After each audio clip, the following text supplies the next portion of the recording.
जब मैं सड़क पर आई तो ठंडी और ताजी हवा के स्पर्श मात्र से ही मुस्कुरा पड़ी।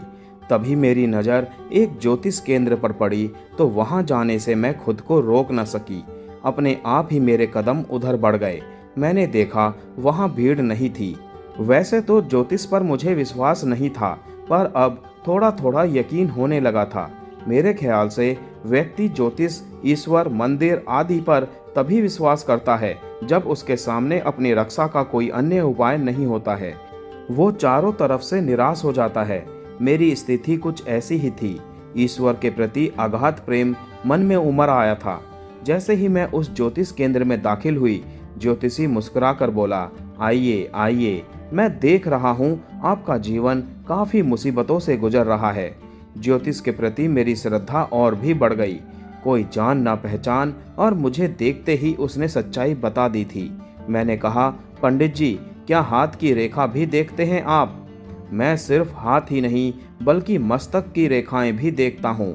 आपके मस्तक की रेखाएं बता रही हैं कि आपका दैहिक संबंध अनेक पुरुषों से रहा है।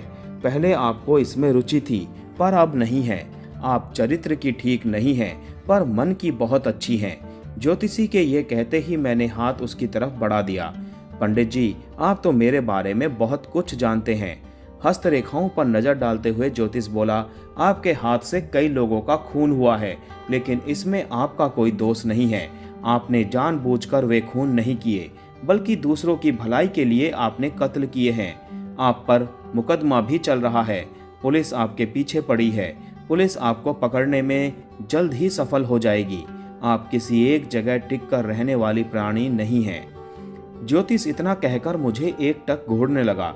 फिर कहने लगा, आपका पूरा जीवन संघर्षों की भेंट चढ़ जाएगा। आपका अंत कैसे होगा ये मैं नहीं बता सकता, क्योंकि ये मेरे पेशे के खिलाफ है। ज्योतिषी चुप हो गया। मैं भी इससे अधिक कुछ भी जानना नहीं चाहती थी। जो भविष्य के गर्भ में था उसको जान लेने के बाद तो जीवन की सार्थकता ही खत्म हो जाती है। कुछ तो रहस्य व्यक्ति के सामने होने ही चाहिए। रहस्य, रोमांच, ये रोमांच ही तो जीवन है। मैंने पंडित जी को 200 रुपए दिए और ज्योतिष केंद्र से जाने के लिए उठ खड़ी हुई। तभी पंडित जी ने मुझे टोक दिया। मुझे पूछना तो नहीं चाहिए, लेकिन क्या करूं, आदत से मजबूर हूं। क्या आप इसी शहर की रहने वाली हैं? और कौन कौन है आपके परिवार में? हाँ, मैं पिछले 2 महीने से इसी शहर में हूँ। मेरे परिवार में कोई नहीं है। मैं ज्योतिष से नफरत करती थी, पर यह विद्या कितनी अमूल्य है। अच्छा, मैं फिर मिलूंगी। इतना कहकर मैं जैसे ही दरवाजे की ओर बढ़ी, वो ज्योतिष भी मेरे पीछे हो लिया। मैंने मुड़कर कहा, आप क्यों कष्ट कर रहे हैं? ये तो मेरा फर्ज बनता है। चलिए, मैं आपको कुछ दूर तक छोड़ दूं। आप इतनी खूबसूरत हैं कि कौन नहीं आपके साथ कुछ पल बिताना चाहेगा। ज्योतिषी अचानक ही इतना बदल गया कि मैं आश्चर्यचकित रह गई। ज्योतिष के इतने अच्छे जानकार व्यक्ति की कमजोरी भी खूबसूरत और युवा स्त्री है। मैं यही सोचती हुई बोली, पंडित जी, पराई स्त्री की प्रशंसा करना ठीक नहीं। ये तो आपको मालूम ही होगा। आप लौट जाइए। आप तो बुरा मान गई। जो चीज सुंदर होगी उसी की तो प्रशंसा की जाएगी। देखिए, मैं अपनी पत्नी से अलग रह रहा हूँ। आपका इस संसार में कोई है नहीं, फिर हम दोनों साथ क्यों ना रहें? कहते कहते ज्योतिषी मेरे काफी करीब आ गया।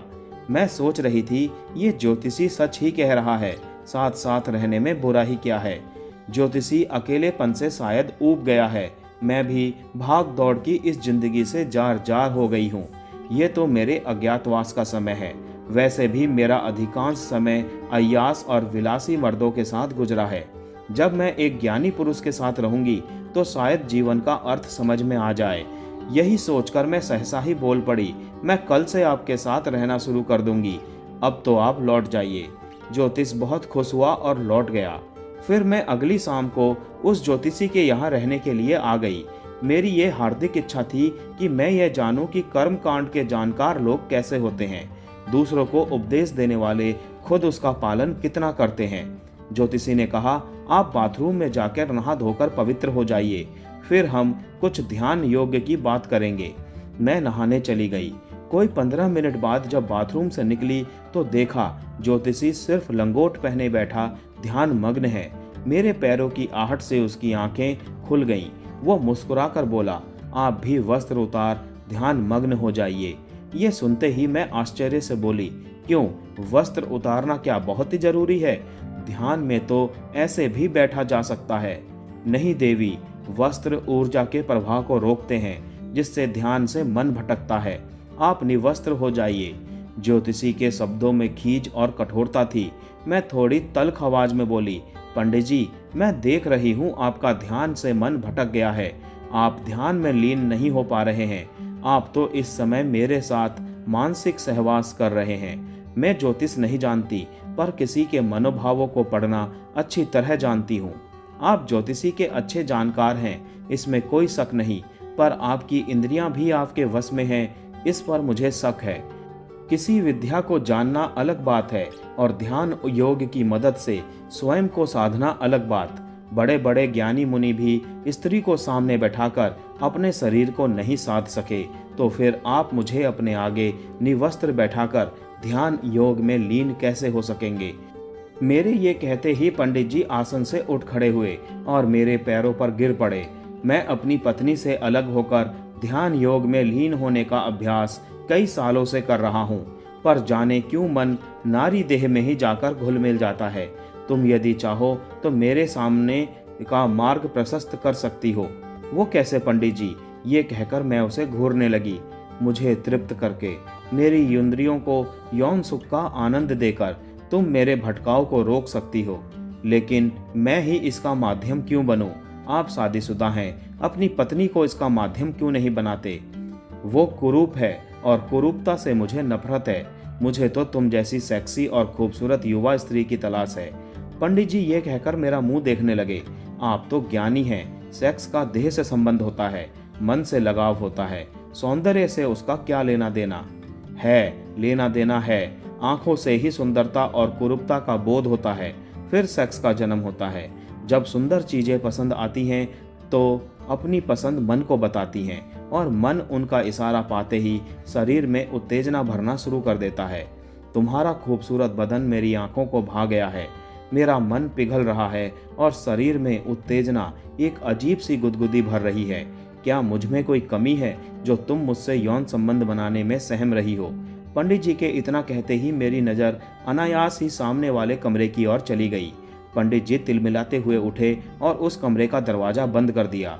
मेरी खोजी निगाहें ना जाने क्यों बार बार उधर ही जाना पसंद कर रही थी। पुरुषों के साथ रहते हुए मुझे कई साल हो गए थे। उनके अनेकों रंग मुझे देखने को मिले थे। पंडित जी भी तो पुरुष ही थे, उन पर मेरा शक करना स्वाभाविक था। मैंने अपनी कमर पर हाथ फेरा, पिस्तौल सही सलामत थी। मैं बुदबुदाई, आखिर उस कमरे में ऐसा क्या है जो पंडित जी ने उठकर दरवाजा बंद कर दिया? ये पंडित जानकार तो है, पर इसके साथ ही खतरनाक भी लगता है।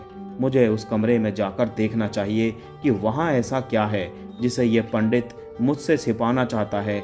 और यही सोचती हुई मैं उस कमरे की ओर बढ़ गई। पंडित जी ने उठकर मेरी बाह पकड़ ली। उस कमरे में जाने की कोशिश ना करो, वहाँ बैठकर मैं तंत्र विद्या की साधना करता हूँ। मैं उस कमरे में अवश्य जाऊंगी, आप मेरा हाथ छोड़ दीजिए। मैंने विरोध करते हुए कहा तो पंडित जी पसीना पोंछने लगे और गुस्सा करते हुए बोले, मैं ज्योतिषी के साथ साथ एक तांत्रिक भी हूँ। तुम्हें चाहूँ तो अभी तबाह कर सकता हूँ। आप मुझे तबाह करेंगे? ये कहते हुए मैंने पिस्तौल कमर से खींच ली और उनकी तरफ तानते हुए कहा, सारा तंत्र मंत्र यहाँ आकर खत्म हो जाता है। मेरा रास्ता रोकने की कोशिश की तो तुम्हारा भी वही अंजाम होगा जो मेरे जीवन में आने वाले अन्य पुरुषों का हुआ है। ये कहकर मैं कमरे में आ गई। अंदर घुसते ही मेरी नाक दुर्गंध से भर गई, जैसे मैं किसी मुर्दा घर में घुस आई हूँ। मैंने कमरे में चारों तरफ नजरें दौड़ाई तो एक प्लेट में मांस के कुछ टुकड़े दिखाई दिए। मुझे आश्चर्य हुआ, एक ज्योतिष और शास्त्रों का ज्ञाता पंडित मांस भी खाता है। जरूर यहाँ किसी की लाश छुपा कर रखी गई है। तभी मैं कमरे के एक कोने में एक स्त्री की लाश को देखकर चीख पड़ी। उसकी कमर के नीचे का हिस्सा कटा हुआ था। शायद प्लेट में रखा मांस उसी की लाश का था। मैं बाहर आकर बोली, ढोंगी पंडित, सच सच बता, वो लाश किसकी है? तेरा उससे क्या रिश्ता है? तुमने झूठ बोलने की कोशिश की तो सारी गोलियां तेरी खोपड़ी में उतार दूंगी। ये कहते हुए मैंने उसकी खोपड़ी पर पिस्तौल का अगला सिरा टिका दिया। पंडित थर थर कांप रहा था। कांप भी तो गुस्से से मैं भी रही थी। पंडित सूखे होठों पर जीभ फेरते हुए बोला, वो लाश मेरी पत्नी की है। मैंने उसे जान से मार दिया है ताकि उसके मांस को मैं तंत्र विद्या की साधना में इस्तेमाल कर सकूं। मैं उसका मांस खाने के बाद तंत्र विद्या की साधना करता हूँ। ढोंगी तांत्रिक कोई भी विद्या पवित्र होती है, उसका अपवित्रता से कोई रिश्ता नहीं होता। तुमने अपनी पत्नी को इसलिए मार दिया कि तू दुनिया का महान तांत्रिक बन जाएगा। तू तांत्रिक बनकर किसका कल्याण करना चाहता है, अपना, समाज का, या फिर अपने पुरुष अहंग का? मैं बोल भी रही थी और क्रोध के मारे थर थर कांप रही थी। इतनी करुण और विभत्स दृश्य मैंने अपने जीवन में आज पहली बार देखा था। आज भी पढ़े लिखे बुद्धिजीवी लोग तंत्र साधना के नाम पर अपनी पत्नी तक का भी कत्ल करने में संकोच नहीं करते हैं। ये मेरी सोच से बाहर की बात थी। तभी वो पंडित मुझे घूरते हुए कहने लगा, वो इसका विरोध करती थी, मुझे अंधविश्वासी और ढोंगी कहकर अपमान करती थी। तब मैंने सोचा मुझे एक ताज़ा शव की ज़रूरत है। पत्नी से ज़्यादा सुलभ दूसरा कौन हो सकता है। मैंने एक रात उसकी हत्या कर दी। उसकी मृत्यु मेरे ही हाथों लिखी थी। उसकी कुंडली में भी यही लिखा था कि उसे उसका पति ही मारेगा। बस मैंने वही किया जो विधाता ने लिखा था। तू कौन होती है मेरी साधना और विधाता के कार्यों में दखल देने वाली? ये कहकर उसने मुझे एक जोर का धक्का दे दिया। मैं गिरते गिरते बची, लेकिन पिस्तौल हाथ से छूट गई। पंडित जी बड़ी फुर्ती से पिस्तौल की ओर झुका, पर मैंने आगे बढ़कर पिस्तौल पांव से दबा दिया और मैंने भी उसे एक जोर का धक्का दे मारा। पंडित धड़ाम से फर्श पर चारों खाने गिरा।